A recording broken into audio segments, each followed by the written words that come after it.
Alright, this is John Cole with OKRaw.com. Today we have another exciting episode for you. We're here at the 2014 Woodstock Fruit Festival, and there's so many different activities going on. Everybody who's here is definitely having a blast. They are doing it again for 2 weeks in 2015, so you can learn more at thewoodstockfruitfestival.com.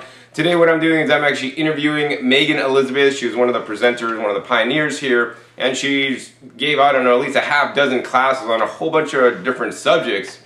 And I wanted her to actually have her on today to share with you guys just one of the topics she discussed here. She had a whole hour-long presentation with Michael Arnstein on moving to Hawaii. So like, as a raw foodist, you know, and as people, I mean, our natural climate is the tropics. I love tropical fruit. I'm sure you guys love tropical fruit too, and you guys are probably wondering right now when you're watching this, why am I sitting here in the cold winter time in New York or Connecticut and there's snow outside? This is not natural, right? We want to eat our natural diet, fresh fruits and fresh vegetables, and we want to live in a more natural climate that we would, you know, we can live without any shelter or even clothing.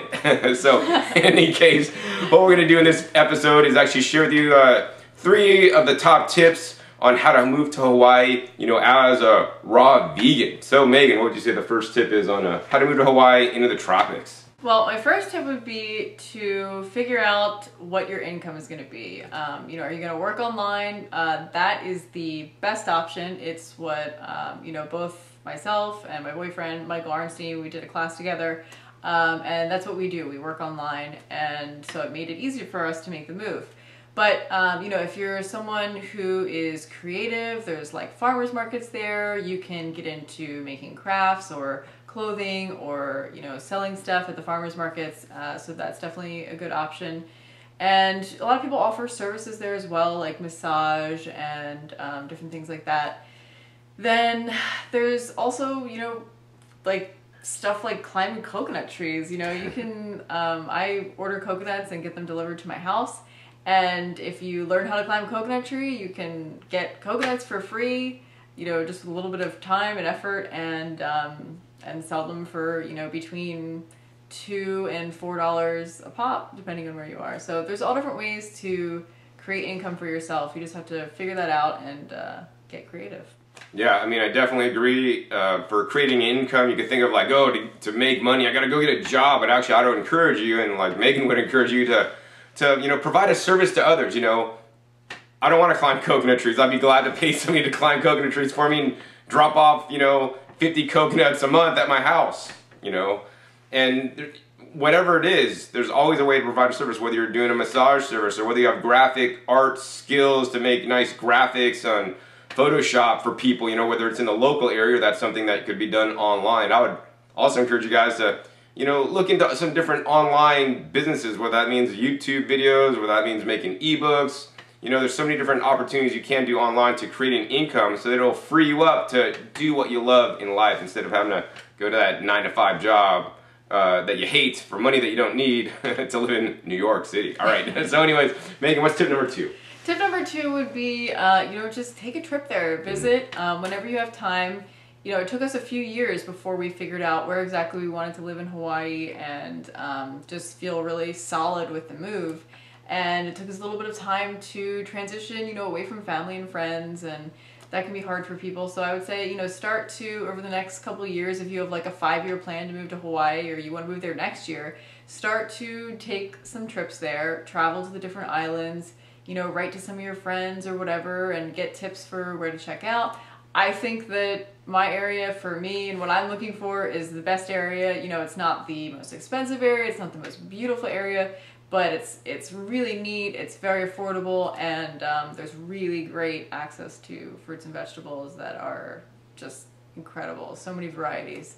So definitely just taking a trip, visiting, and doing some fact finding. Absolutely. I've taken many trips to Hawaii. At one point I was actually going to purchase property there, and I still might, you know, but I'm familiar with many of the different areas. I've been to all kinds of different places.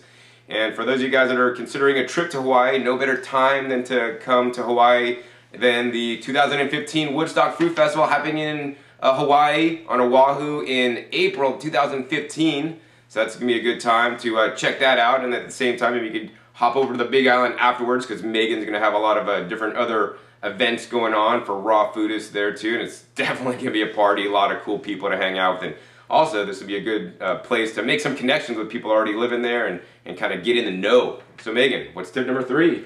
Tip number 3 is to connect with people and create community for yourself before you go out there. So it's really great now that we have the internet. We can, you know, meet all these people, write to different people. I get people that write to me all the time and say, hey, I want to move to Hawaii. What part is the best? Where should I go? Where is the community? So the best thing that you can do is just connect with other people, find out about their area. You know, if you want to live in Oahu, you can write to the Arnsteins, or there's a couple other people that live out there too. If you want to live on the Big Island, there's all different areas that you can live in.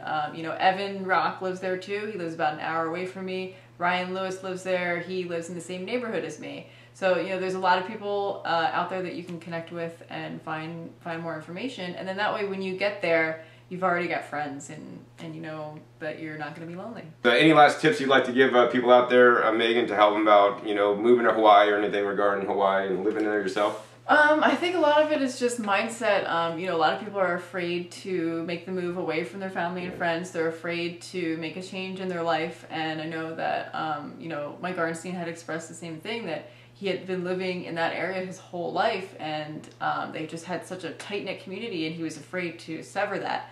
But sometimes you have to make changes and be uncomfortable for a period of time to get to your ultimate goal, which will make you so much more happy. I definitely agree. You know, you always want to do what you want to do and get to your goal, and not what, you know, stuff other people place on you and all this kind of stuff. So, I mean, at the end, you have to be responsible for your own happiness, and if that includes moving to Hawaii, hey, maybe you got to do that so that you could be optimally happy and also live in a wonderful climate. Anyways, hope you guys enjoy this episode. Maybe one day I'll be moving to Hawaii and I'll rewatch my video for tips. Meanwhile, hope you guys enjoyed this episode. Be sure to stay tuned and subscribe for other episodes that I've filmed at the Woodstock Fruit Festival. Once again, my name is John Kohler with OKRaw.com. We'll see you next time, and remember, until then, keep eating your fresh fruits and vegetables. They're always the best.